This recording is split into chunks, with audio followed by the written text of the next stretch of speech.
I'm Dr. Shweta Agrawal, Assistant Professor, Faculty of Education, DEI. Here we will discuss strategy of knowledge acquisition. आता है purpose of enhance knowledge acquisition. Actually यदि मैं किसी strategy या की बात करती हूँ किसी भी एस्पेक्ट में, तो मेरे को ये देखना है कि ये स्ट्रैटेजीज मुझे क्यों यूज़ करनी है, इनको यूज़ करने का क्या पर्पस है. तो इनका कुछ पर्पस है. क्या? एनहेंस रेस्पेक्टिवनेस ऑफ लर्नर, यानी कि जो लर्नर है उसकी ग्रहणशीलता को बढ़ाना है कि वो किसी भी कंटेंट को ज़्यादा से ज़्यादा अचीव करे, ज़्यादा से ज़्यादा लर्न करने की कोशिश करे, उसकी लर्निंग एबिलिटी बढ़ जाए. ये लर्निंग एबिलिटी ऑटोमेटिकली जब इफ़ेक्टिव मैनर में टीचिंग स्ट्रैटेजीज़ को अपनाया जाएगा, नॉलेज एक्विजिशन की इफ़ेक्टिव स्ट्रैटेजीज़ को अपनाएगा टीचर, तो लर्नर भी उसको अचीव करते हुए अपने नॉलेज एक्विजिशन के लेवल को हाई कर सकेगा. Helping in achieving goal of life. किसी भी देखिए लाइफ का कुछ ना कुछ टाइम टू टाइम ये गोल चेंज भी होते हैं. हर समय कुछ ना कुछ गोल होता है. उन गोल को अचीव करने के लिए किस चीज़ की ज़रूरत होती है? नॉलेज की. तो यानी कि नॉलेज कैसी होनी चाहिए? वो इफ़ेक्टिव होनी चाहिए, यूज़फुल होनी चाहिए, और साथ में ही उसका एक्विजिशन जो है वो उसका मैनेजमेंट बहुत अच्छा होना चाहिए. एक्विजिशन बहुत हायर लेवल की होनी चाहिए, जिससे कि उस नॉलेज को हम आगे जाकर अप्लाई कर सकें. जैसे देखिए आप लोग बीएड करने आए हो, तो आपका इस टाइम गोल क्या है? एक अच्छे परसेंट से 90 अबव परसेंट से ये बीएड को पास कर लेना. क्यों? क्योंकि ताकि आपकी जॉब बहुत अच्छी और बहुत अच्छी जगह लग जाए, अच्छे स्कूल में लग जाए और सीधे शायद परमानेंट हो जाए, है ना. तो ये कब हो सकता है? जब आपकी नॉलेज लेवल हाई होगा. और नॉलेज लेवल कब हाई होगा? जब आप जो भी चीज़ जिस भी सब्जेक्ट से रिलेटेड कंसेप्ट पढ़ोगे, कंटेंट पढ़ोगे, तो उसका नॉलेज एक्विजिशन लेवल हाई होगा. यानी कि आप उसको बहुत अच्छी तरीके से उससे रिलेटेड नॉलेज को अर्जित कर सको, एक्वायर कर सको, और उसको अपने ब्रेन में बहुत सिस्टमेटाइज तौर पर ऑर्गेनाइज कर सको. तो ये कब होगा? ये तब होगा जब आप नॉलेज एक्विजिशन की कुछ स्ट्रैटेजीज़ को यूज़ करोगे. Improve achievement level of learner. अब आपका अचीवमेंट लेवल भी ऑटोमेटिकली हाई हो जाएगा जब आप बहुत इफेक्टिव मैनर में नॉलेज को एक्वायर कर रहे हो. वो आपके ब्रेन में बहुत अच्छे तरीके से अरेंज है, सिस्टमेटाइज है, स्ट्रक्चर्ड मैनर में, तो ऑटोमेटिकली आपका अचीवमेंट लेवल हाई होगा. क्यों? क्योंकि जब स्ट्रक्चर्ड है वो नॉलेज आपके ब्रेन में, तो जब आप उसको यूज़ करना चाहोगे आप इमीडिएट उसका यूज़ करोगे. और इमीडिएट यूज़ करने से, जैसे एग्जामिनेशन है, कुछ वाइवा है, इंटरव्यू है, तब आप उसको इमीडिएट यूज़ कर पाओगे, तो आपका ऑटोमेटिकली आपके मार्क्स ज़्यादा आएंगे, तो आपका अचीवमेंट हाई होगा. अचीवमेंट केवल मार्क्स के तौर पे ही नहीं होगा, आपका सेटिस्फेक्शन लेवल भी ऑटोमेटिकली वहाँ पर हाई हो जाएगा. Enhance his her knowledge level. आपका नॉलेज लेवल भी उसमें हाई हो पाएगा. Improve understanding level of learner. Actually क्या होता है, नॉलेज को जब हम एक्वायर करते हैं, एक ब्लूम टेक्सोनॉमी है. ब्लूम टेक्सोनॉमी में 3 डोमेन की बात की गई है कि नॉलेज जब हम एक्वायर करते हैं तो वो हम कॉग्निटिव डोमेन के एस्पेक्ट में करते हैं, यानी कि संज्ञानात्मक पक्ष के एस्पेक्ट में करते हैं, अफेक्टिव डोमेन और साइकोमोटर डोमेन. यानी कि हम उस पर्टिकुलर कंसेप्ट या सब्जेक्ट से रिलेटेड नॉलेज को एक्वायर करना चाहते हैं. उस नॉलेज से रिलेटेड हम अफेक्शन डेवलप करना चाहते हैं, यानी कि फीलिंग्स डेवलप करना चाहते हैं. और साइकोमोटर यानी कि उसको अलग अलग सिचुएशन में अप्लाई करने की भी स्किल हम डेवलप करना चाहते हैं. तो इसमें अब सबसे पहले हम कॉग्निटिव डोमेन की बात ले रहे हैं. तो कॉग्निटिव लेवल में भी वेरियस स्टेजेस होते हैं कि कभी भी हम कोई भी नॉलेज लेते हैं तो केवल सबसे पहले एक इन्फॉर्मेशन के बिहाफ पर concept, meaning, conceptual framework develop करते हैं. तो वो होती है सबसे लोअर लेवल की कैटेगरी होती है नॉलेज. उसके ऊपर जस्ट होता है अंडरस्टैंडिंग, कि उसको समझ जाते हैं और अपने अकॉर्डिंग उसको एक्सप्लेन कर पाते हैं. फिर एप्लीकेशन, उसका पर्टिकुलर अलग अलग सिचुएशन में एप्लीकेशन कर पाते हैं. फिर उसके बाद आता है एनालिसिस, सिंथेसिस एंड एवेलुएशन. ये हायर ऑर्डर थिंकिंग पे बेस्ड होती हैं कि हम जो भी कंसेप्ट, सब्जेक्ट समझ रहे हैं उसको हम किस तरीके से एनालाइज कर पाते हैं और अलग अलग सिचुएशन में उसको सिचुएशन के अकॉर्डिंग कैसे सिंथेसाइज करके उस पर अप्लाई करके अलग एवेलुएशन कर सकते हैं कि हमने जो एप्लीकेशन किया है वो कितना इफेक्टिव रहा है. तो क्या होगा, जब नॉलेज एक्विजिशन हायर लेवल का होगा तो ऑटोमेटिकली जो अंडरस्टैंडिंग है, समझ है, सूझ है, वो ज़्यादा हायर लेवल की होगी. इसी के साथ ही एनालिसिस एंड सिंथेसिस की एबिलिटी भी लर्नर में इम्प्रूव होगी, एवेल्युएशन की एबिलिटी इम्प्रूव होगी। क्यों? क्योंकि उसका जो नॉलेज एक्विजिशन का लेवल है वो सिस्टमेटाइज है, ऑर्गेनाइज है। तो हर चीज़, हर एक्टिविटी जो भी कॉग्निटिव डोमेन से रिलेटेड होगी उसको वो एनहेंस हो जाएगी। Develop positive attitude and feeling regarding knowledge. जैसा अभी मैंने बताया कि 3 डोमेन है, तो कॉग्निटिव डोमेन की बात हो गई, इसके बाद आता है अफेक्टिव डोमेन। अफेक्टिव डोमेन में क्या आ गया कि उस पर्टिकुलर कंटेंट से, जब कोई कंटेंट मुझे समझ में आ रहा है, बहुत ईजी है, मेरी प्रीवियस नॉलेज से रिलेटेड है, यही तो है नॉलेज एक्विजिशन। क्या कि एग्जिस्टिंग नॉलेज और जो न्यू नॉलेज है उनमें कोरिलेशन है, उसमें एक कनेक्टिविटी है, वो इतनी ऑर्गेनाइज सिस्टमेटाइज मैनर में है कि मेरे को पता ही नहीं चलता कि मैं कब न्यू नॉलेज को एसिमुलेट कर लेती हूँ, एक्युमुलेट कर देती हूँ और अपनी एग्जिस्टिंग नॉलेज से के साथ इक्विलिब्रियम करके एक न्यू परफॉर्मर, न्यू स्ट्रक्चर अपने ब्रेन में डेवलप कर लेती हूँ। ये मुझे पता नहीं चलता। क्यों? कब? जब नॉलेज एक्विजिशन बहुत इफेक्टिव मैनर में होती है। और ऐसी कंडीशन में आपके अंदर एक फीलिंग भी डेवलप होती है। क्या होती है? वो पॉजिटिव फीलिंग होती है उस पर्टिकुलर सब्जेक्ट और पर्टिकुलर कंटेंट से रिलेटेड, एक पॉजिटिविटी आती है। आप देखिए, आप कभी किसी भी क्लास में पढ़ रहे हैं और आपको वो कंटेंट ईजिली समझ में आ रहा है, जो भी टीचर है वो बहुत इफेक्टिव मैनर में, बहुत कोरिलेट करते हुए पिक्टोरियल फॉर्म में बहुत अच्छे से पढ़ा रहा है और आपको ईजिली समझ में आ रहा है, आप कंफर्टेबल फील कर रहे हो, और जो समझने में प्रॉब्लम आ रही है वो आपको कुछ प्रॉब्लम ही फेस नहीं करनी पड़ रही।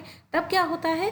तब आपके अंदर उस पर्टिकुलर सब्जेक्ट से, उस सब्जेक्ट के उस पर्टिकुलर कंटेंट से एक पॉजिटिविटी डेवलप हो जाती है, एक पॉजिटिव फीलिंग, एक कनेक्टिविटी, एक पॉजिटिव थिंकिंग, एक कंफर्टेबलनेस फील हो जाती है और डेवलप हो जाती है। तो यानी कि नॉलेज एक्विजिशन की स्ट्रैटेजीज़ क्या डेवलप करती हैं? नॉलेज एक्विजिशन की स्ट्रैटेजीज़ हमारे लर्नर में पॉजिटिव एटीट्यूड रिगार्डिंग सब्जेक्ट और कंटेंट, ये भी डेवलप करने में बहुत इफेक्टिव रोल अदा करती है। Enhance various types of skill. अब वो पर्टिकुलर सब्जेक्ट और सब्जेक्ट से रिलेटेड वो कंटेंट जिस स्किल से रिलेटेड है, वो स्किल भी ऑटोमेटिकली एनहेंस होती है जब नॉलेज एक्विजिशन का लेवल हाई और इफेक्टिव होता है। Modification of behaviour. अब जब किसी भी पर्सन को उस पर्टिकुलर कंटेंट से रिलेटेड जो भी उसने नॉलेज एक्वायर की है, वो उसके cognitive domain, affective domain, psychomotor domain, तीनों तरीके के डोमेन को सेटिस्फाई कर रही है और हायर लेवल की है, वो खुश है उसमें, वो उसमें कंफर्टेबल है, तो क्या होता है? तो उसका इम्पैक्ट ऑटोमेटिकली उसके बिहेवियर पर आ जाता है और वो उस कंटेंट को अपनी डेली लाइफ में या उस पर्टिकुलर सिचुएशन में अप्लाई करने में ईजी महसूस करता है ना। अपने बिहेवियर में, अपनी पर्सनैलिटी में चेंजेस कर सकता है। Enhancement of adjustment ability of learner. अब जब वो तीनों डोमेन से रिलेटेड उस पर्टिकुलर सब्जेक्ट में ऐसी नॉलेज एक्वायर कर रहा है कि जो स्टेबल है और जिसमें वो कंफर्टेबल है, जिसमें वो फर्दर एनालिसिस कर सकता है, सिंथेसिस कर सकता है, इनोवेशन कर सकता है, तो वो उस पर्टिकुलर कंसेप्ट से रिलेटेड सोशल एडजस्टमेंट भी कर पाता है, सोसाइटी में भी उसको एक्सप्लेन कर पाता है, कम्युनिकेट कर पाता है, इम्प्लीमेंट कर पाता है, लोगों को मोटिवेट कर पाता है कि उस पर्टिकुलर कंटेंट की क्या इंपॉर्टेंस है, उसको आप कैसे आगे यूज़ कर सकते हो। Improve all type of health of the learner. यदि कोई भी नॉलेज, जैसा अभी मैंने बोला, ये अफेक्टिव डोमेन से रिलेटेड बोला था कि जब कोई भी सब्जेक्ट कंटेंट इस इफेक्टिव मैनर में दिया जा रहा है, उसका नॉलेज ट्रांसफॉर्मेशन इतना इफेक्टिव है कि मैं इजीली नॉलेज को एक्वायर कर ले रही हूँ, तब क्या होता है? तब मेरी मेंटल हेल्थ पर, मेरी इमोशनल हेल्थ पर, सोशल हेल्थ पर पॉजिटिव इम्पैक्ट पड़ता है। यानी कि इनडायरेक्ट वे में या डायरेक्ट वे में नॉलेज, इफेक्टिव नॉलेज एक्विजिशन का इफेक्ट उस पर्सन की सब तरीके की जितनी भी 6 टाइप की हेल्थ होती हैं, तो सारी हेल्थ पर पॉजिटिव मैनर में पड़ता है। और यदि कोई tough subject, tough subject actually कुछ नहीं होता, टफ क्या होता है? उस सब्जेक्ट से रिलेटेड कंटेंट का नॉलेज एक्विजिशन। यदि किसी पर्टिकुलर सब्जेक्ट से रिलेटेड कंटेंट का नॉलेज एक्विजिशन मेरे लिए टफ हो रहा है, मुझे मुश्किल पड़ रहा है, तो ऑटोमेटिकली उस कंटेंट को पढ़ने में मुझको हेडेक होगा, मेंटल स्ट्रेस होगी, मेंटल हेल्थ इफेक्ट होगी, जिसकी वजह से इमोशनल हेल्थ इफेक्ट होगी और फिर धीरे धीरे सोशल हेल्थ भी इफ़ेक्ट होगी। आपने देखा होगा जब आप एग्ज़ाम टाइम पे होते हैं, टेंशन में होते हैं, आपको कुछ चीज़ नहीं समझ में आ रही, आप सोशली भी लोगों से मतलब आप पे आपका इमोशनल कंट्रोल थोड़ा सा गड़बड़ा जाता है और आप लोगों से जल्दी से गुस्सा करना और इस टाइप की एक्टिविटीज़ करना स्टार्ट कर देते हो। पर्पस हमने पढ़े। इसके बाद आता है method of improving knowledge acquisition या role of teacher for enhance knowledge acquisition. Actually यही स्ट्रैटेजीज़ हैं जिन स्ट्रैटेजीज़ को एक टीचर को नॉलेज ट्रांसफॉर्मेशन के समय कुछ अपनाना है ताकि स्टूडेंट नॉलेज को इजीली एक्वायर कर सके। और साथ में जब यदि मैं लर्नर हूँ, सेल्फ स्टडी कर रही हूँ या फिर टीचर भी हूँ, तो मुझे भी इन नॉलेज एक्विजिशन के एस्पेक्ट को अपने कंटेंट में बना के रखना है ताकि स्टूडेंट उस पर्टिकुलर कंटेंट से रिलेटेड नॉलेज को इजीली एक्वायर कर सके। अब इसके कुछ मेथड हैं, क्या हैं? Give more importance to presence of student. आपने कई बार देखा होगा कि जो क्लास में प्रॉक्टर होते हैं वो उनको बनाया प्रॉक्टर जाता है, शायद उनमें कुछ एबिलिटी, कुछ आईक्यू, कुछ डिफरेंस होगा क्योंकि इंडिविजुअल डिफरेंसेस होते हैं क्लास में। तो जो ज़्यादा एक्टिव होता है, जो हाई इंटेलिजेंट होता है, उसको हम नॉर्मली प्रॉक्टर बना देते हैं क्योंकि हम मान के चलते हैं कि ये दोनों कामों को, यानी कि जो इसके ऊपर मैं रिस्पॉन्सिबिलिटी दूंगी और जो इसका एकेडमिक वर्क है वो उन दोनों को मैनेज कर लेगा ईजिली। क्यों? क्योंकि इसका आईक्यू अच्छा है। तो क्या होता है, टीचर कई बार क्या करता है कि जो स्टूडेंट ज़्यादा एक्टिव है उसको ज़्यादा इंपॉर्टेंस दे देता है और दूसरे बच्चे जो जिनका आईक्यू थोड़ा कम है, परफॉर्मेंस बहुत अच्छी नहीं है, जो कम एक्टिव है, उनको इम्पोर्टेंस कम देता है। उससे क्या होता है, उस एक एक्टिविटी से इम्पोर्टेंस ना देने की वजह से वो बच्चे और पीछे चले जाते हैं। उनके माइंड में एक कंसेप्ट बन जाता है कि हमें नहीं आता, हमें कम आता है, जिसकी वजह से वो और उस पर्टिकुलर चीज़ को कंफर्टेबल महसूस ना करते हुए समझने में उनको प्रॉब्लम होती है। तो टीचर को क्या चाहिए कि हर बच्चे को इक्वल इम्पॉर्टेंस देनी चाहिए।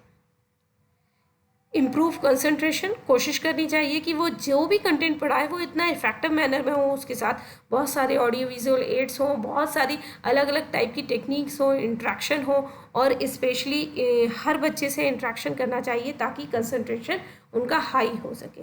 और आसपास के जितने भी ऑब्स्टिकल्स हैं या किसी भी रूम में जितने भी ऑब्स्टिकल्स हैं उनको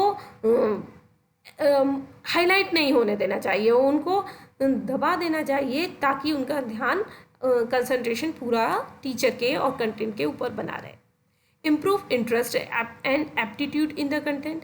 टीचर को जो भी कंटेंट पढ़ा रहा है उसमें बच्चों के इंटरेस्ट को और डेवलप करना चाहिए।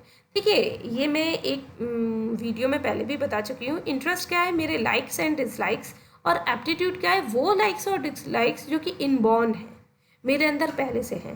तो ऐसा कोई बच्चा है जो इनबॉर्न एबिलिटी लिए हुए है उस पर्टिकुलर कंटेंट से रिलेटेड, उसका एप्टीट्यूड उस पर्टिकुलर कंटेंट में बहुत हाई है, तो उसको इस टाइप के हमें प्लेटफॉर्म देना चाहिए, इस टाइप के कई सारे हमें कंटेंट देना चाहिए जैसे जिसकी वजह से वो उसमें और एनहेंस हो। जैसे हम क्या कर सकते हैं, कोई पर्टिकुलर सब्जेक्ट है, जैसे मैं ब्रेन बेस्ड लर्निंग पढ़ा रही हूँ और कोई बच्चा ऐसा है जो कि डॉक्टरी में इंटरेस्ट रखता था या उसको ब्रेन में बहुत इंटरेस्ट है, तो मैं ब्रेन का टफ वाला कंटेंट उस पर्टिकुलर बच्चे को दे सकती हूँ। जिससे क्या होगा, जिससे उसका एप्टीट्यूड भी उस ब्रेन के स्ट्रक्चर और ब्रेन की एक्टिविटी में होने की वजह से वो उसमें और ज़्यादा नॉलेज को एक्वायर करेगा। और इवन जब वो क्लासरूम में सेमिनार देगा, उस कंटेंट को डिलीवर करेगा या डिस्कस करेगा, तो भी वो नॉलेज ट्रांसफॉर्मेशन में भी उसका बहुत इफेक्टिव यूज़ कर पाएगा। Enhance positive attitude of learner. Teacher को चाहिए कि यदि वो बच्चों के नॉलेज एक्विजिशन को हाई करना चाहता है तो वो उनमें पॉजिटिव एटीट्यूड डेवलप करे। जैसे ब्रेन बेस्ड लर्निंग है, आप लोग भी नेक्स्ट सेमेस्टर में पढ़ोगे, तो कुछ बच्चों का तो इंटरेस्ट ऑटोमेटिकली होगा, कुछ बच्चों का इंटरेस्ट नहीं होगा और उनका एक माइंड में एक कंसेप्ट बना होगा कि हम तो आर्ट्स के हैं या हमें ब्रेन से क्या करना है ना, और नेगेटिविटी होगी कि ये मुझको नहीं समझ में आने वाला। तो टीचर को ये दिमाग में एक बात लेकर आनी चाहिए, एक कंसेप्ट डेवलप करना चाहिए कि इसका नॉलेज एक्विजिशन बहुत इजी है, मैं बहुत इजी वे में पढ़ाऊँगी और आप इसे पढ़ लोगे तो आप इसका इम्प्लीमेंट कर सकोगे और आपको लगेगा वो ब्रेन कोई एक कॉम्प्लेक्स ऑर्गन नहीं है, it is a very simple organ और इसका प्रैक्टिकल यूज़ में अपनी लाइफ में कर सकती हूँ। Motivate to learner at various time, teacher को सबसे इम्पॉर्टेंट चीज़ है, जैसे जो फर्स्ट हमने किया था कि हर स्टूडेंट को इम्पोर्टेंस देनी है, साथ में उनको मोटिवेट भी करना है। क्यों? क्योंकि मोटिवेट करने से कई बार क्या होता है, स्टूडेंट जो होता है पढ़ते समय वो क्यों नहीं नॉलेज को एक्वायर कर पाता है, क्योंकि वो कई सारी चीज़ों को पढ़ता है, समझता है, और वो कई बार उसका मोटिवेशन लेवल नीचे गिर जाता है। कई बार पेरेंट्स भी कह देते हैं या टीचर भी कह देते हैं कि आप ये नहीं कर सकते हो। ऐसा कहना उसकी नॉलेज एक्विजिशन के लिए एक और नया बैरियर खड़ा हो जाता है। तो हमें कभी नहीं करना है, हमें मोटिवेट करना है, उसको पुश करना है, उसको सही डायरेक्शन देनी है। Improve active listening habit, student में एक लिसनिंग हैबिट आजकल जो कि सबसे ज़्यादा कम हो रही है, लिसनिंग हैबिट को डेवलप करना है कि आप कंसंट्रेशन के साथ सुनोगे तो आपको ये क्वेरीज क्लियर हो जाएंगी। एक्चुअली आजकल बच्चे क्या करते हैं क्लासरूम में, जनरली कोई भी कंसेप्ट यदि आपको पढ़ाया जा रहा है तो बीच बीच में रोक रोक के अपनी अपनी क्वेरीज पूछते रहते हैं। तो बच्चों में एक हैबिट डेवलप करो कि जो आपकी क्वेरी है आप उसको नोट कर लो, और जब मैं पूरा कंटेंट पढ़ा लूँ उसके बाद पूछो। उससे क्या होता है, कई बार वो क्वेरीज आपके आगे के कंटेंट में कवर हो रही होती है, तो टाइम वेस्ट होने से बच जाता है, और लोग और बच्चों का जो कंसंट्रेशन है वो डाइवर्ट होने से बच जाता है, और उन स्टूडेंट में, पर्टिकुलर स्टूडेंट में लिसनिंग हैबिट्स डेवलप होती हैं। लिसनिंग हैबिट्स कंसंट्रेशन को बनाए रखने के लिए, कनेक्टिविटी को बनाए रखने के लिए बहुत ज़्यादा ज़रूरी है। इम्प्रूव लर्नर मेमोरी स्किल, बच्चों में मेमोरी स्किल्स को भी इम्प्रूव करना है। क्यों? क्योंकि एक्चुअली नॉलेज एक्विजिशन, मेमोराइजेशन और रिट्राइवल, नॉलेज रिटेंशन, ये सब एक सिक्वेंशियल ऑर्डर में चलते हैं। ये कब किस में ट्रांसफ़र होते हैं कई बार तो हमें पता ही नहीं चलता। देखो, जब हम कोई भी नॉलेज को एक्वायर करें, एक्चुअली आपने नॉलेज एक्विजिशन का जब मीनिंग समझा था तब देखा होगा उसमें, जब हम कोई नॉलेज को एक्वायर कर रहे थे तब क्या कर रहे थे, जो एग्जिस्टिंग नॉलेज थी और न्यू नॉलेज थी उसको एसिमुलेट, इंटीग्रेट करके एक न्यू स्कीमा डेवलप कर रहे थे। और ये इस न्यू स्कीमा का हम क्या कर रहे थे, नॉलेज का, न्यू नॉलेज का हम क्या कर रहे थे, इस नॉलेज को हम ब्रेन में स्टोर कर रहे थे। और ब्रेन में स्टोर करने की एक्टिविटी को क्या कहा जाता है, मेमोराइजेशन। तो मेमोरी स्किल्स को डेवलप करना पड़ेगा यदि मेरे को अपने स्टूडेंट की नॉलेज स्किल को, एक्विजिशन को इम्प्रूव करना है।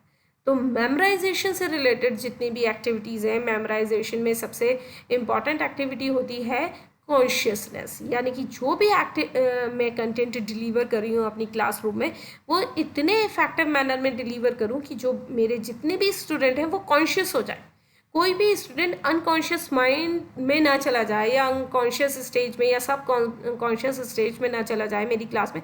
हर बच्चा एक्टिव फॉर्म में बना रहे, इसलिए एक इम्पॉर्टेंट कंपोनेंट हो गया कि यदि एक नॉलेज एक्विजिशन को हाई करना है, मेमोराइजेशन को हाई करना है, तो कंसंट्रेशन के साथ मेरे को अपने स्टूडेंट्स की एक्टिवनेस को भी बढ़ाना होगा।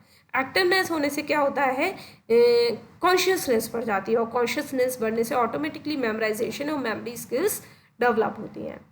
Improve learning self confidence, learner self confidence, learner में सेल्फ कॉन्फिडेंस इंप्रूव करना है। एक्चुअली जो हमने अभी मोटिवेशन की बात करी, मोटिवेशन दो तरीके का होता है, इंटरनल मोटिवेशन और एक्सटर्नल मोटिवेशन।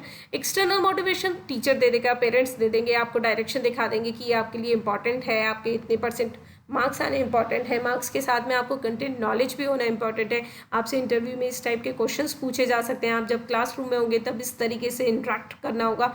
तो ये सब एक्सटर्नल मोटिवेशन है, बट इंटरनल मोटिवेशन और self motivation is most important type of motivation, because self motivation, external motivation बाहर से पुश कर रहा है, लेकिन उसके बाद भी जब तक इंटरनली मेरे अंदर नहीं लगेगा मेरे को कि हाँ मुझे अच्छे मार्क्स लेकर आने चाहिए या मुझे मेहनत करनी चाहिए, तब तक वो एक्सटर्नल मोटिवेशन इफेक्टिव ही नहीं होगा, वो वर्क ही नहीं करेगा।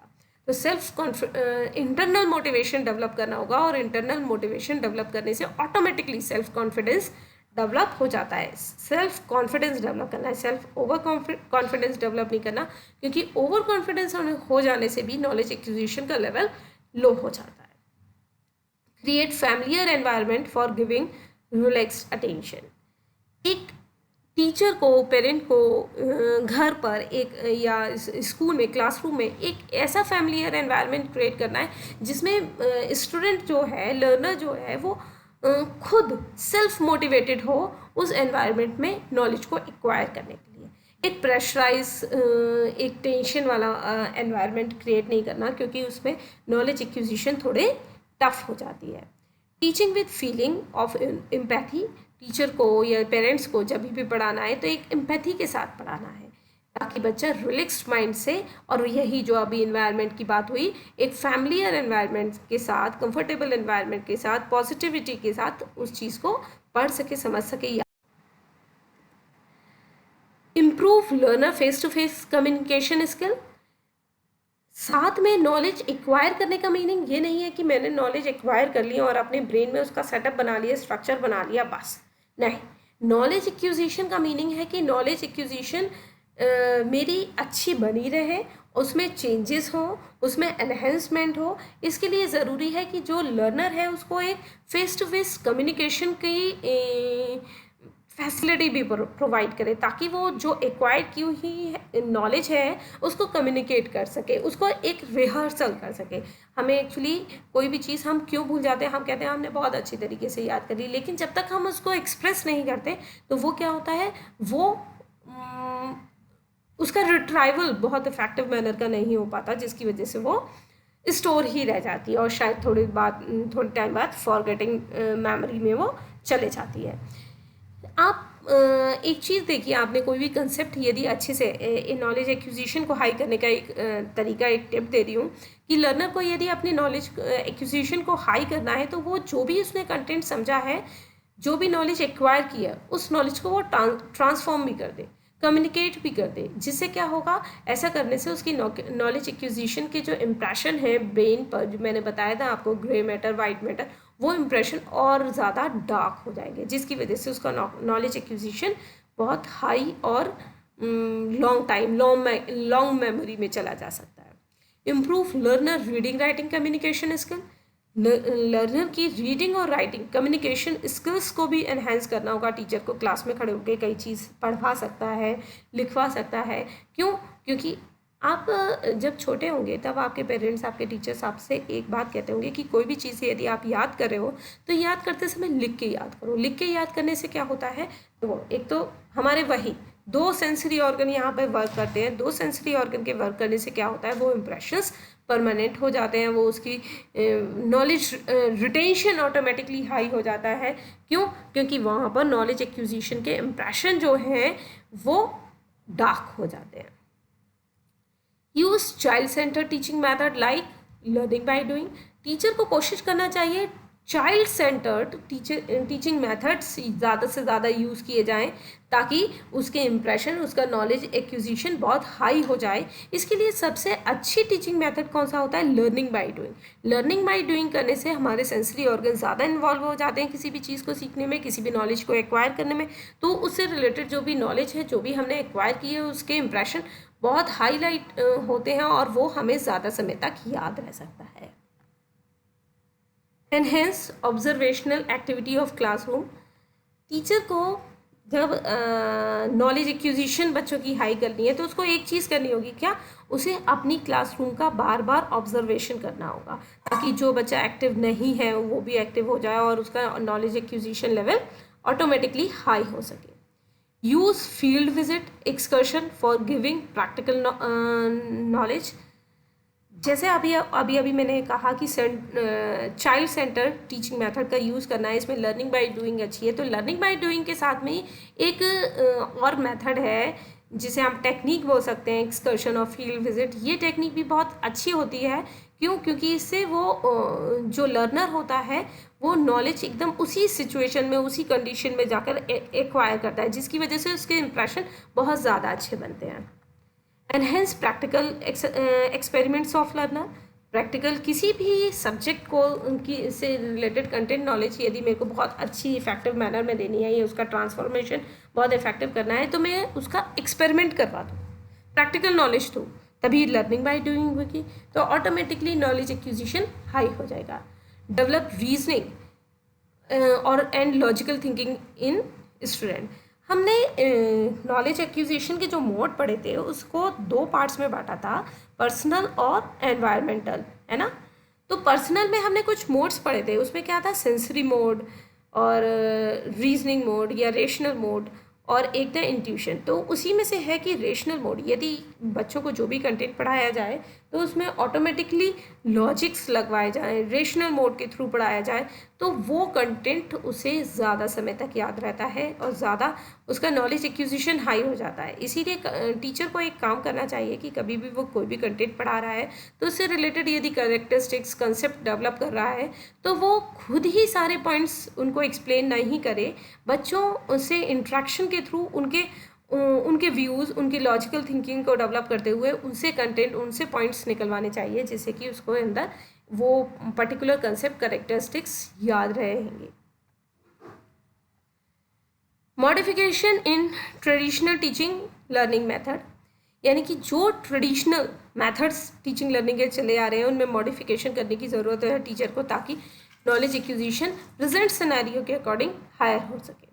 Use appropriate educational technology in teaching learning process, teaching learning process को जैसे अभी बोला कि ट्रेडिशनल टीचिंग लर्निंग मेथड्स में मॉडिफिकेशन करके क्या उसमें इनबिल्ट कर देगा, उसमें डालेगा एजुकेशनल टेक्नोलॉजी, क्योंकि आईसीटी, अब ये देखिए आप ये जो पीपीटी सुनोगे वो भी तो टेक्नोलॉजी के बेसिस पे ही है, तो टेक्नोलॉजी के साथ में टीचिंग लर्निंग प्रोसेस एनहेंस होती है।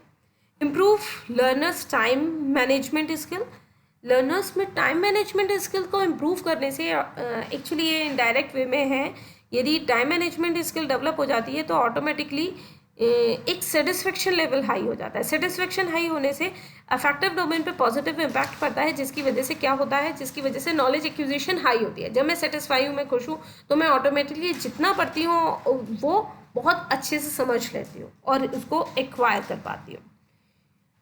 Showing himself as a role model, teacher के लिए सबसे ज़्यादा ज़रूरी है उसको अपने आप को एक रोल मॉडल के तौर पर अपने स्टूडेंट्स के सामने प्रेजेंट करना, जिसकी वजह से वो नॉलेज एक्वायर करने में उनको हेल्प मिलती है। एक्चुअली क्या होता है, जब जो पर्सन हमारा रोल मॉडल होता है वो जो भी एक्टिविटी करता है वो एक्टिविटी को हम इजीली एक्वायर कर लेते हैं, उसको ज़्यादा अच्छे से समझ लेते हैं, और अपने ब्रेन में उसको ऑर्गेनाइज मैनर में ज़्यादा टाइम तक बना के रख सकते हैं। आप लोगों ने नॉर्मली देखा होगा, जो आपका रोल मॉडल होता है कि आपको उसकी तरीके से बनना है, तो आप उसकी हर एक्टिविटी को माइन्यूटली एक तो ऑब्जर्व करते हो और उसको अचीव करने की कोशिश करते हो, याद रखने की कोशिश करते हो, और साथ ही अपने बिहेवियर में इम्प्लीमेंट करने की भी कोशिश करते हो। तो टीचर को एक रोल मॉडल के तरीके से सामने। Create democratic environment in classroom, teacher को एक बहुत ज़रूरत है किस चीज़ की, अपने क्लासरूम में ऑटोक्रेटिक एनवायरनमेंट की जगह डेमोक्रेटिक एनवायरनमेंट रखने की। डेमोक्रेसी से क्या होगा कि जो स्टूडेंट होंगे, जो लर्नर होंगे, वो रिलैक्स फॉर्म में होंगे, और रिलैक्स होने की वजह से उनके नॉलेज पूरा कंसंट्रेशन उस पर्टिकुलर कंटेंट से रिलेटेड नॉलेज को एक्वायर करने में लगेगा। ऐसा नहीं होगा कि उनका माइंड डाइवर्ट होगा या वो किसी प्रेशर में बैठ के काम करेंगे।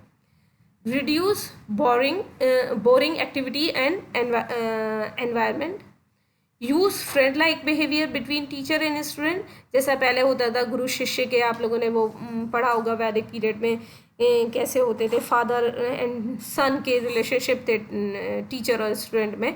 लेकिन अब वो कन्वर्ट हो गए हैं, ये बोल रहे हैं कि टीचर एक्टिव है लेकिन वो कहाँ है, वो पर्दे के पीछे एक्ट करता है। तो इसी तरीके से टीचर और स्टूडेंट में एक फ्रेंडली रिलेशनशिप होना चाहिए, ताकि वो स्टूडेंट जो भी नॉलेज से रिलेटेड क्वेरीज हैं उनको क्लियर कर सके, डाउट्स को क्लियर कर सके और इजीली नॉलेज को एक्वायर कर सके। Use of experimental method to improve knowledge acquisition, experiences के साथ में एक्सपेरिमेंटल मेथड्स को भी ज़्यादा से ज़्यादा यूज़ करना चाहिए, क्योंकि एक्सपेरिमेंटल मेथड जितना ज़्यादा यूज़ होता है तो उसमें उतने हमारे सेंसरी ऑर्गन इन्वॉल्व होते हैं और नॉलेज एक्विजिशन लेवल अब ऑटोमेटिकली हाई हो जाता है।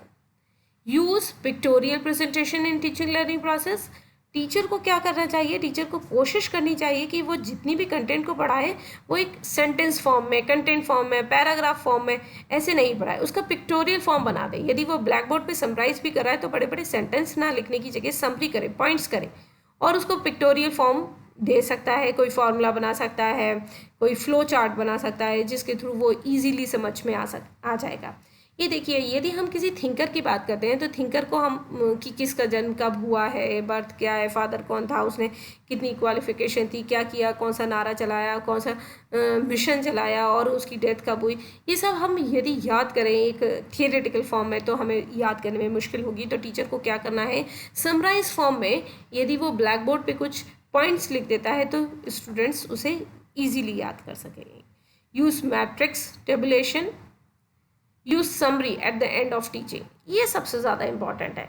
क्या कि जो वो जब कोई भी क्लास कोई भी टीचिंग कर रहा है किसी भी कंटेंट से रिलेटेड, तो उसके सारे उसने कैरेक्टरिस्टिक्स बताए, मीनिंग बताए, डेफिनेशन बताई और एडवांटेजेस, डिसएडवांटेजेस और टाइप्स और बहुत सारा कुछ उस पर्टिकुलर क्लास में उसने बताया। लेकिन एंड में 2 मिनट उसको उसकी समरी पे भी ज़रूर देना चाहिए किसी भी टीचर को, ताकि वो समराइज फॉर्म में स्टूडेंट को ये पता चल जाए कि क्या क्या कंटेंट, क्या क्या पॉइंट्स इस पर्टिकुलर कंटेंट से रिलेटेड इंपॉर्टेंट है जिसे मुझे याद रखना है, ताकि उसकी नॉलेज एक्विजिशन में उसको हेल्प मिल सकेगी। प्रोवाइड लर्नर गाइडेंस, टीचर को अपने जो भी लर्नर है, टीचर हो, पेरेंट्स हो, अपने स्टूडेंट को, अपने चाइल्ड को हर मूवमेंट पे गाइडेंस देनी है। वो गाइडेंस पर्टिकुलर उस नॉलेज को एक्वायर करने से रिलेटेड हो सकती है कि उसे कोई कंटेंट नहीं समझ में आया जिसकी वजह से वो उस कंटेंट को एक्वायर नहीं कर पा रहा, उसकी नॉलेज नहीं गेन कर पा रहा, या फिर गाइडेंस ये हो सकती है कि वो कंटेंट तो उसको समझ में आ गया है लेकिन वो उसको अलग सिचुएशन में किस तरीके से अप्लाई करेगा उसे ये समझ में नहीं आ रहा, या फिर उसे टाइम मैनेजमेंट, जो एक इम्पॉर्टेंट फैक्टर अभी मैंने ऊपर बोला था, टाइम मैनेजमेंट नहीं आ पा रहा जिसकी वजह से वो हर पर्टिकुलर कंटेंट की नॉलेज एक्विजिशन को सफिशिएंट टाइम नहीं दे पा रहा, जिसकी वजह से किसी कंटेंट से रिलेटेड तो नॉलेज वो बहुत एक्वायर कर पाता है और किसी से रिलेटेड वो एक्वायर नहीं कर पाता। Use continuous and comprehensive evaluation process in teaching learning process, teaching learning process में कंटिन्यूस और कॉम्प्रिहेंसिव इवैल्यूएशन मोड्स को यूज करना है। इससे क्या होता है, इससे बच्चे की नॉलेज एक्विजिशन के हर एस्पेक्ट्स को टीचर जज कर सकता है।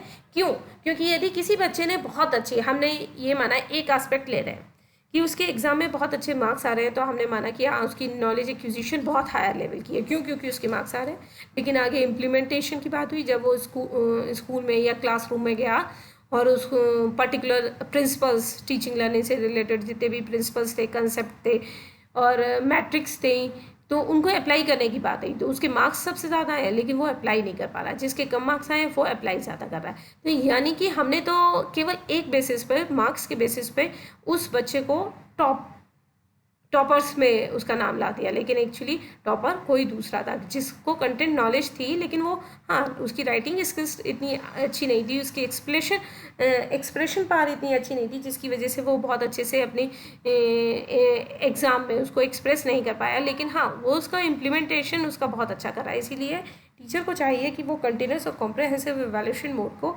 यूज़ करते हुए ही किसी भी बच्चे की नॉलेज एक्विजिशन लेवल को जज।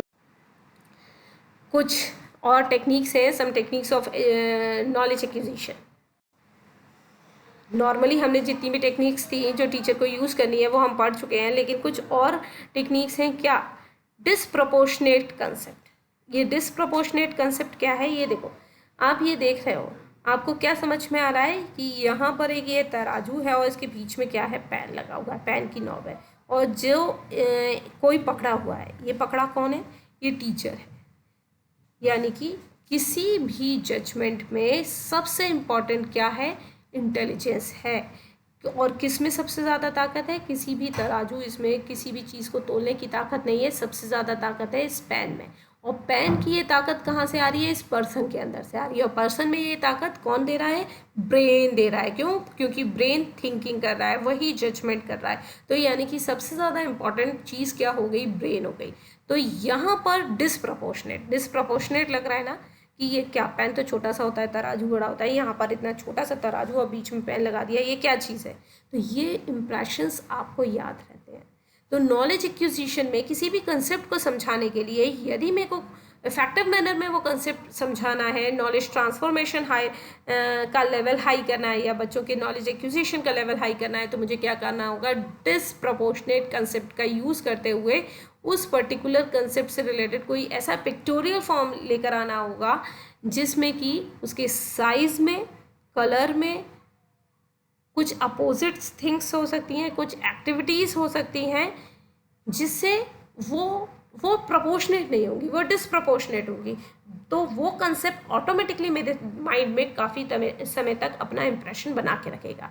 अभी यहाँ पर मैं आपको एक तराजू बनाती और एक पेन रखती तो कहती कि इनमें से कौन ज़्यादा पावरफुल है, तो आप बता पाते उसमें से। आप कहते ये तराजू जो है ये वेट तोल रहा है तो इसमें ज़्यादा है पावर, क्योंकि ये 1 किलो भी तोल सकता है और 5 किलो भी तोल सकता है। और पेन क्या है, पेन तो लिखने के काम आता है, ये इससे रिलेट ही नहीं है। अब समझ में आ गया? किसी भी जजमेंट में कोई भी तराजू इतना इफेक्टिव नहीं है जितना एक पेन है, क्योंकि ये माइंड से रिलेटेड है और माइंड इंटेलिजेंट पर्सन के पास होता है और उसके पास होता है जो कि उस पर्टिकुलर नॉलेज, उस पर्टिकुलर कंसेप्ट से रिलेटेड नॉलेज को एक्वायर करता है, उसको रिटेन करके रखता है। अब ये देखो नीचे की पिक्चर में देखो, इसमें अपोजिट्स है क्या? ओहो, घर पे रहने से रिलेटेड कुछ बात आ रही है कि सब कहाँ है, एक जगह पर है। और कहाँ पर है? नेस्ट में। नेस्ट किसका घर होता है? नेस्ट होता है बर्ड्स का घर। तो फिर ये ह्यूमन बीइंग इस नेस्ट में क्या कर रहे हैं? आया दिमाग में? क्यों? क्योंकि ये कुछ अपोजिट है, कुछ ऐसी एक्टिविटी होती है, कुछ डिसप्रपोर्शनेट है कि हमें समझ में नहीं आ रहा कि ये एक घर तो है, लेकिन ये तो किसका घर है? नेस्ट है भाई, बर्ड्स का घर है। उसमें सब लोग रह रहे हैं और सब अपना अपना वर्क कर रहे हैं। कोई खेल रहा है, कोई म्यूज़िक सुन रहा है, कोई फ़ोन पे बात कर रहा है और कोई अपना वर्क फ्रॉम होम कर रहा है। तो यानी कि ये क्या कह रहा है? ये बता रहा है स्टे होम। ये कोरोना के टाइम में, कोरोना वायरस के टाइम में आप अपने घर पे ही रहिए, साथ में रहिए और सब अपनी एक्टिविटी करिए और खुश रहिए, इसका कंसेप्ट दे रहा है। तो यदि मैं एक ह्यूमन बीइंग का घर बना के और उसमें ये इस टाइप से सब लोग होते और पिक्चर बनाना चाहती तो आपको एक नॉर्मल सा लगता, उसमें कुछ फ़र्क नहीं पड़ता। लेकिन हाँ, शायद ये पिक्चर आप लोगों को ज़्यादा इम्प्रेशन बनाएगी और ज़्यादा समय तक ये ध्यान रहेगी। क्योंकि इसमें ये बता रहे हैं एक बर्ड के नेस्ट में, उसके घर में आप कि उसमें भी एक छोटे से घर में सब लोग साथ रह के एंजॉय कर सकते हैं। तो इस तरीके से हमें यदि कोरोना से बचना है तो एंजॉय करना होगा। अब ये देखो, ये अपोजिट कलर्स की बात आ गई। इसमें बैकग्राउंड ब्लैक है और वाइट एक ह्यूमन बीइंग खड़ा हुआ है।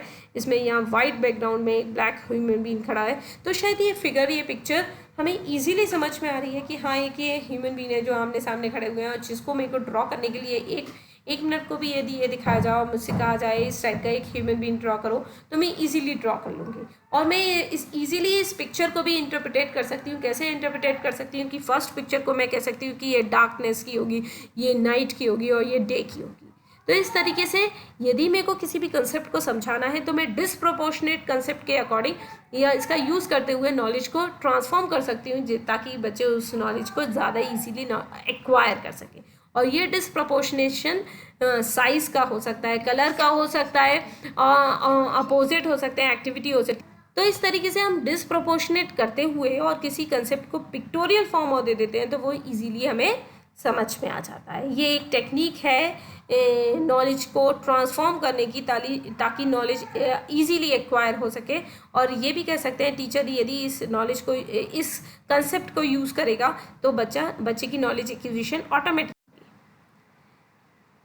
कंटेंट एक्सट्रीम इमोशंस, यानी कि हम एक्सट्रीम इमोशंस का जब यूज़ करते हैं किसी भी कंटेंट से रिलेटेड तो भी वो कंटेंट हमें ज़्यादा उससे रिलेटेड नॉलेज को हम एक्वायर कर सकते हैं। अब ये देखिए फर्स्ट कंसेप्ट है।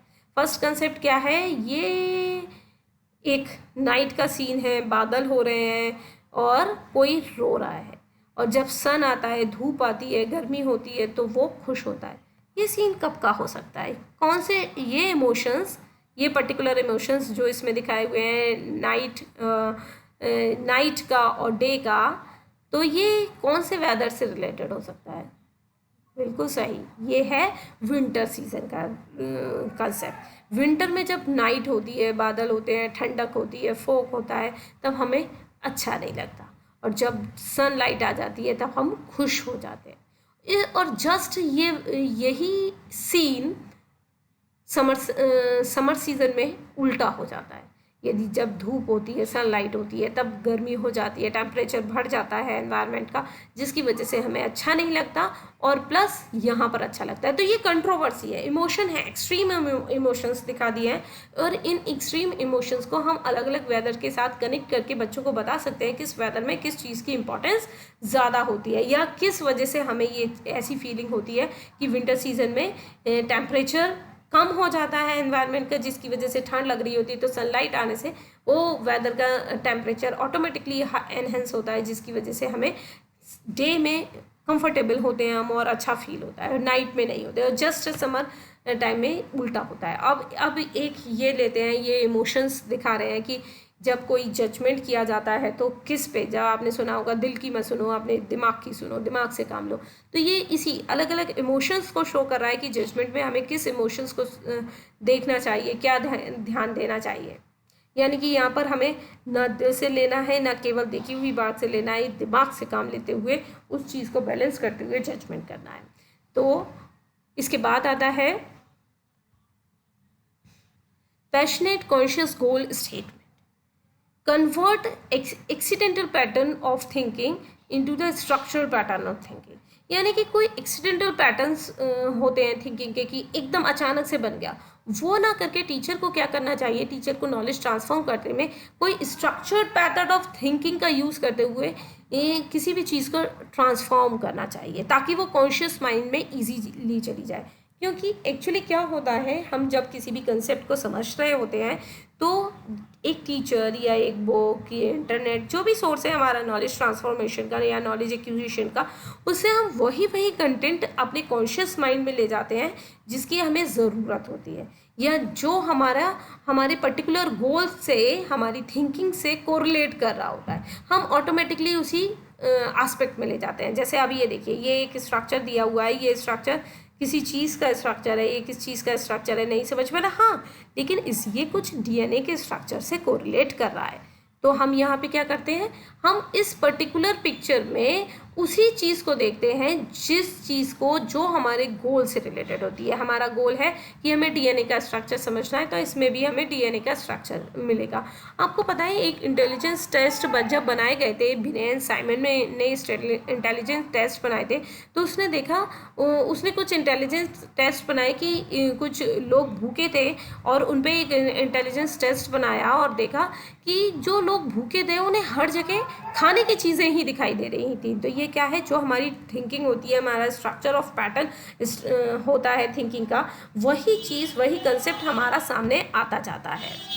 अरे तो इस तरीके से जब हम अपने गोल से रिलेटेड कुछ स्ट्रक्चर बना लेते हैं, एक माइंड मेकअप बना लेते हैं, तो ऑटोमेटिकली जो भी कंटेंट हमें उससे रिलेटेड मिलता है तो हम उस नॉलेज को ईजिली एक्वायर कर लेते हैं और अनकॉन्शियस माइंड से कॉन्शियस माइंड पे वो लेके चले जाते हैं।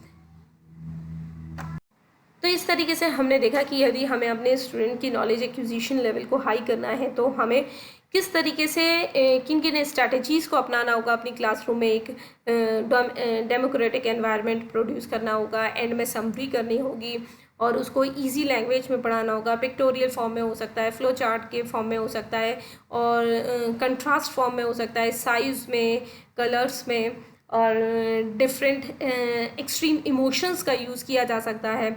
और बहुत सारी एक्टिविटीज़ ऐसी होती हैं जो कि पर्पसफुल हो, गोल डायरेक्टेड हो, कि हम उसमें एक गोल बना दें कि यदि आपको डॉक्टर बनना है तो आपको इस टाइप की नॉलेज को समझना होगा, आपको इंजीनियर बनना है तो इन नॉलेज की आपको बेसिक्स चीज़ों को समझना, कंसेप्ट को याद करना बहुत इंपॉर्टेंट होगा। तो इस तरीके से हम जितनी भी स्ट्रैटेजीज़ का यूज़ करेंगे, जितनी इफेक्टिव मैनर में यूज़ करेंगे और बच्चों को रिलैक्स एनवायरनमेंट देंगे, उनको इंट्रैक्शन का मौका देंगे और उनको उनकी अटेंशन पावर को बढ़ाएंगे, उनका इम्प्लीमेंटेशन करेंगे, तो ऑटोमेटिकली उन्होंने जो भी नॉलेज एक्वायर की है वो हाई हो जाएगी और उसका यूज़ हम कर पाएंगे।